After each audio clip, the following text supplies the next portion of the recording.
Hey, what's up guys? I have a Turo tip for you where you can make a little bit extra money on each one of your Turo bookings, and you can do that through adding extras or offering extras to your guests. So what is that? So in your settings, there's actually an extras category, and there's drop down so you can see all the things that Turo will allow you to offer, such as like ski racks, you can do car seats, I've even seen like sleeping bags or camping equipment, things of that nature.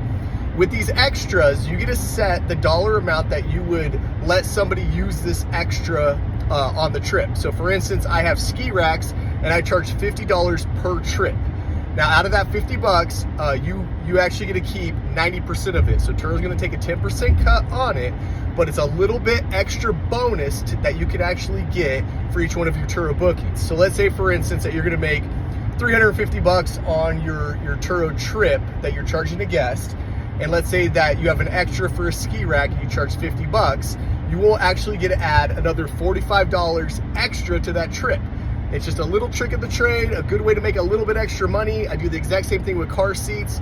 I actually went to Walmart, bought some car seats for like 50 bucks a pop, and I charged 25 bucks per trip, and those things get rented out all the freaking time. They paid for themselves multiple times over. So it's just another trick where you can make a little bit extra money on your Turo bookings. I'll see y'all soon.